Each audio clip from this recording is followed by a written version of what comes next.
So hello everyone दोस्तों, कैसे हैं आप लोग। आज हमारा 1000 वीडियोस की सीरीज का 226 नंबर का वीडियो। सो फ्रेंड्स, आज मैंने जो मैट्रिक्स अलजेब्रा क्वेश्चन लिया है वो देखिए। फर्स्ट ऑफ ऑल तो क्वेश्चन देख लीजिए आप, एंड देन मैं बताऊंगा आपको इसका कॉन्सेप्ट। ओके, सो क्वेश्चन बोलता है solve the following system of linear equations, जहां पे हमारे पास में 4 लीनियर इक्वेशंस दे दी गई है। ठीक है, अब ये लीनियर इक्वेशन को हम मैट्रिक्स मेथड से सॉल्व करने वाले हैं। ओके, सो देखिए इस टाइम पे आपके सामने जो पेज दिख रहा है उस पर देखिए लीनियर इक्वेशंस हमारे पास में दो टाइप्स की होती है। एक हमारे पास है होमोजीनियस सिस्टम एंड एक है नॉन होमोजीनियस सिस्टम। अब हमारी जो लीनियर इक्वेशंस थी वो जीरो के इक्वेट अगर होती सभी की सभी, तो हमारा जो था होमोजीनियस सिस्टम कहलाता, जिसके लिए हर एक कंसिस्टेंट सिस्टम कहलाता है। बट अगर हमारा A X is equal to B की फॉर्म में होता है, इट मीन्स उन चारों में से किसी एक में भी नॉन जीरो एलिमेंट आ जाता है आरएचएस में, तो हमारे पास में वो इक्वेशंस क्या कहलाएगी, नॉन होमोजीनियस सिस्टम का पार्ट कहलाएगी। ओके, सो यहाँ पे नॉन होमोजीनियस सिस्टम है एंड इस सिस्टम को हमें इसको सॉल्व करना है। अब फर्स्ट ऑफ ऑल तो नॉन होमोजीनियस सिस्टम का जो मैट्रिक्स इक्वेशन है वो क्या है, A X is equal to B. Okay, तो वहीं से स्टार्ट करते हैं, आ जाइए वापस से। सो देखिए मैंने क्या लिखा है, first of all the given system of linear equations is of non homogeneous system and the matrix equation of non homogeneous system is A X is equal to B. अब यहाँ पे जो ए है वो हमारे पास में कोफिशिएंट मैट्रिक्स कहलाती है। कोफिशिएंट मैट्रिक्स मतलब कि जो हमारे पास लीनियर इक्वेशंस दी गई है हमारे पास X Y and Z variable में गिवन है। अब एक्स वाई एंड जेड इन तीनों की ही हमारे पास कुछ ना कुछ कोफिशिएंट गिवन है चारों इक्वेशंस में। ठीक है, तो यहाँ पे इन कोफिशिएंट्स को मिला के हमारी जो मैट्रिक्स फॉर्म होगी, यानी कि 1 2 -1 3 -1 2, तो इस तरह से जब मैं चारों इक्वेशंस के रख दूंगा तो मेरे पास में कोफिशिएंट मैट्रिक्स निकल के आ जाएगी ये, जिसका हमारे पास में ऑर्डर देखिए क्या है। यहाँ पे 1 2 3 एंड 4 रोज है एंड 1 2 एंड 3 कॉलम्स है, 4 क्रॉस 3 है इसका order. Okay, so A X is equal to B. X हमारे पास में वेरिएबल्स क्या क्या अवेलेबल है यहाँ पे, X Y and Z. Okay, and हमारे पास जो बी है वहां पे मेरे पास में देखिए यहाँ पे आरएचएस में क्या क्या एलिमेंट्स गिवन है, 3 1 2 एंड -1, तो 3 1 2 एंड -1 मैंने यहाँ पे रख दिया है। ओके, अब यहाँ पे जो स्टेप 1 होगा इसको सॉल्व करने का, इस टाइप की इक्वेशंस को सॉल्व करने का, वो हर एक क्वेश्चन में कॉमन होने वाला है। क्योंकि हम स्टेप 1 में क्या करते हैं कि इस मैट्रिक्स से, इस सिस्टम से हमें एक ऑगमेंटेड मैट्रिक्स को फॉर्म करना रहता है एंड देन उस ऑगमेंटेड मैट्रिक्स का हमें रैंक निकालना है। ओके, अब जब हम ऑगमेंटेड मैट्रिक्स का रैंक निकालेंगे तो कोफिशिएंट मैट्रिक्स का भी रैंक निकल के आ जाएगा खुद ब खुद। कैसे, देखिए फर्स्ट ऑफ ऑल तो ऑगमेंटेड मैट्रिक्स हम कैसे बनाएंगे। सो हमारी जो ऑगमेंटेड मैट्रिक्स बनेगी वो यहाँ पे ए मैट्रिक्स यानी कि coefficient matrix and B matrix को मिला के बनेगी। तो यहाँ पे मैंने ए मैट्रिक्स और बी मैट्रिक्स को डॉट डॉट डॉट लाइन से सेपरेट करके लिख दिया है, जो कि हमारी ऑगमेंटेड मैट्रिक्स कहलाती है।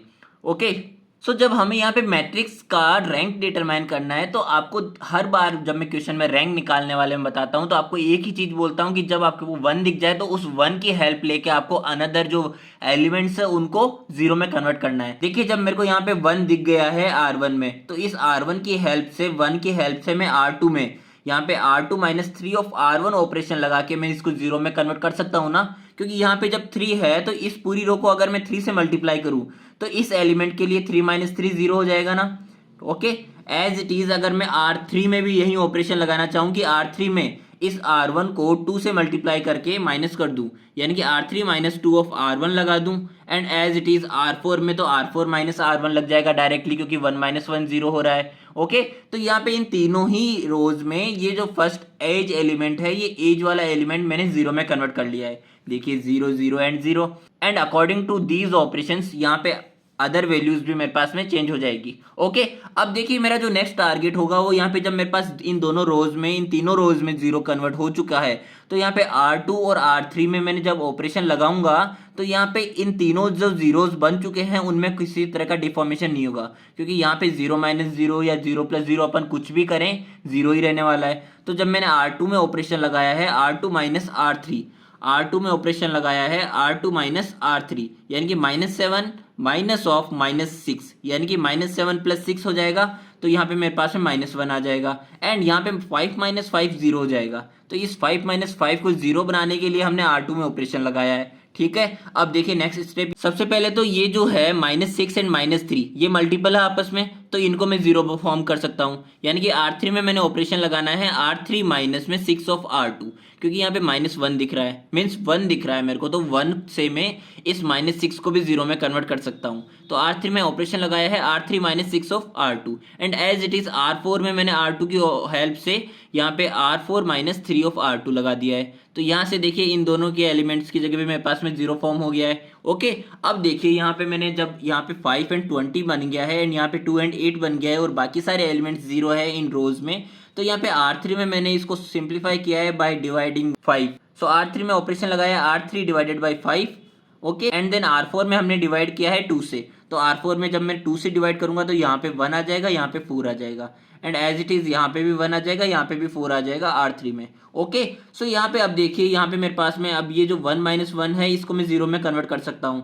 ठीक है, तो यहाँ से देखिए R4 में ऑपरेशन लगाया है R4 -R3, क्योंकि मुझे एक्लॉन फॉर्म में कन्वर्ट करना है तो जो सबसे नीचे वाला टर्म है, सबसे नीचे वाली रोज के टर्म है उनमें मैक्सिमम 0 फॉर्म करने हैं। ठीक है, तो एक्लॉन फॉर्म के लिए मैंने लास्ट वाली रो के एलिमेंट को 0 में कन्वर्ट करना प्रीफर किया है, इस कारण से यहाँ पे 0 एंड 0 2 बार फॉर्म हो चुके हैं। सो फाइनली मेरे पास में ये एक्लॉन फॉर्म में कन्वर्ट हो चुका है, जहां से मैं ऑगमेंटेड मैट्रिक्स की रैंक डिटरमाइन कर सकता हूँ। सो ऑगमेंटेड मैट्रिक्स यानी कि ये ए और बी से मिलकर जो बनी हुई मैट्रिक्स है, इसकी रैंक हम कैसे डिटरमाइन करेंगे?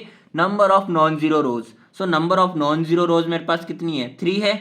इट मीन्स ऑगमेंटेड मैट्रिक्स की मेरे पास में कितनी आ गई है? रैंक 3 आ गई है। एंड जब मैं इस ए मैट्रिक्स की बात करूंगा यानी कि कोफिशिएंट मैट्रिक्स की बात करूंगा, तो कोफिशिएंट मैट्रिक्स में मेरे पास में देखिए क्या होता है कि नंबर ऑफ नॉन जीरो रोज 3 है, तो यहाँ पे भी नंबर ऑफ नॉन जीरो रोज 3 हो गया है।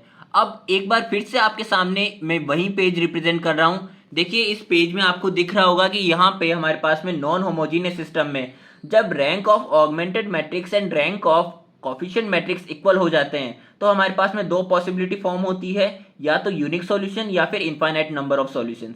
बट अगर हम नंबर ऑफ इक्वेशंस और नंबर ऑफ अननोन वेरिएबल से भी इसको कंपेयर करें, यानी कि अगर हमारी जो रैंक ऑफ मैट्रिक्स है, जो ऑगमेंटेड मैट्रिक्स और जो कोफिशिएंट मैट्रिक्स की रैंक निकल के आई है, वो अगर इक्वल है नंबर ऑफ अननोन वेरिएबल्स के, यानी कि n हमारे पास में जो x, y and z number of unknown variables कितने हैं? 3 है। तो अगर 3 के इक्वल होता है तो हमारे पास यूनिक सॉल्यूशंस होगा। बट अगर वो जो रैंक हमारे पास निकल के आती है वो रैंक उन वेरिएबल्स से लेस देन रहता है तो हमारे पास में इनफाइनाइट नंबर ऑफ सॉल्यूशंस होता है। बट यहाँ पे तो आप वापस से आ जाइए हमारे पेज पे।